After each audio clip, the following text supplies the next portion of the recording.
Please subscribe, like and press the bell icon.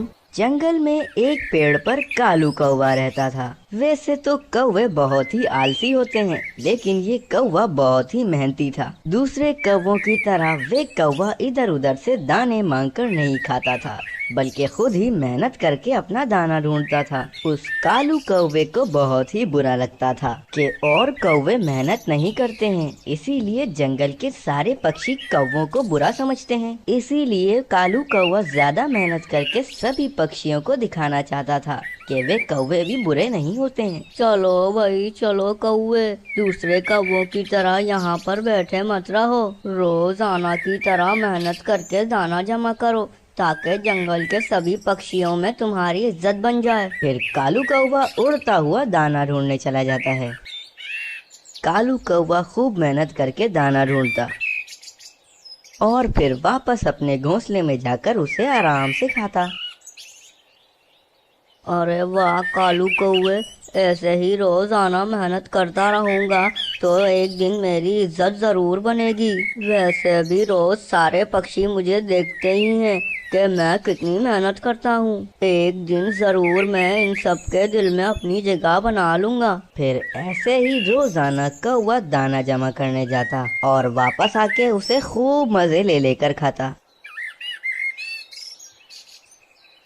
फिर एक दिन सुबह सुबह कालू कौवा दाना ढूंढने गया, लेकिन काफी देर से उसे दाना नहीं मिल रहा था। अरे अरे आज क्या हो गया है, इतनी देर हो गई दाना ही नहीं मिल रहा है।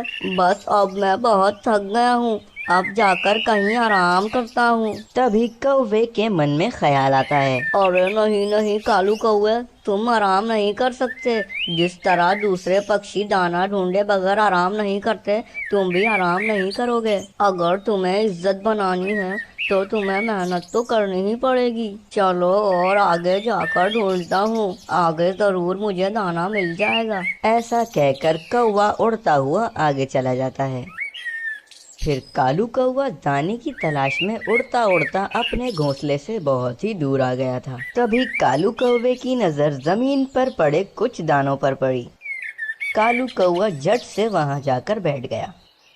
मैं दाना ढूंढते ढूंढते अपने घर से बहुत दूर आ गया हूँ। अब इस दाने को वापस अपने घोंसले में ले जाने की क्षमता मेरे में नहीं है। मैं इस दाने को यहीं खा लेता हूँ और फिर आराम से अपने घोंसले में वापस चला जाऊंगा। फिर वे कौवा वो सारा दाना खा लेता है। कालू कौवा दाने की तलाश में अपने घोंसले से बहुत ही दूर आ गया था, इसीलिए अब उसे अपने घर का रास्ता नहीं मिल रहा था। कालू कौवा काफी देर से इधर उधर भटक रहा था, लेकिन अब तो उसके लिए बहुत ही मुश्किल हो गई थी, क्योंकि वो बहुत ही थक गया था और अब तो उसे बहुत जोर की प्यास भी लग रही थी। कालू कौवा थक हार कर एक दरख्त पर जाकर बैठ गया। मैं क्या करूं? दाने की तलाश में मैं अपने घोंसले से बहुत ही दूर आ गया हूं। अब तो मुझे वापस जाने का रास्ता भी नहीं पता, और तो और मुझे कितनी प्यास लग रही है। अगर पानी नहीं मिला तो मेरा क्या होगा?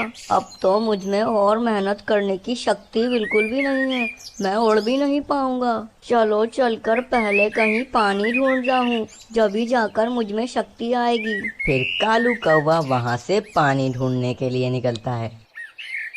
काफी मेहनत करने के बाद कालू कौवे को एक तालाब दिखता है। कालू कौवा खुश होकर झट से वहां पर चला जाता है।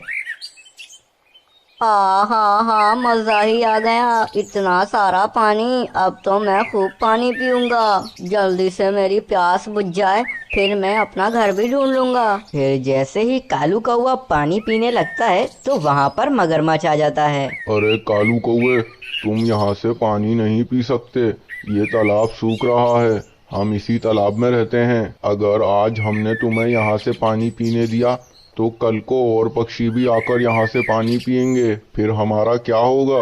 मैं इस तालाब को सूखने नहीं दूंगा, तुम यहाँ से चले जाओ। अरे मैं इतना सा तो हूँ, थोड़ा सा ही पानी पीऊंगा, मुझे पीने दो। तुम्हें बात समझ क्यों नहीं आ रही है? तुम यहाँ से चले जाओ। फिर कालू कौवा डर के मारे वहाँ से उड़ता हुआ चला जाता है, लेकिन अभी भी कालू कौवे को बहुत ही प्यास लग रही थी, इसीलिए वो जगह जगह पानी ढूंढ रहा था। फिर अचानक कालू कौवे के दिमाग में एक ख्याल आता है, अरे इस तरह तो मुझे कहीं पर भी पानी नहीं मिलेगा। एक काम करता हूँ, बादल के पास जाता हूँ, वो जरूर मुझे पानी दे देगा।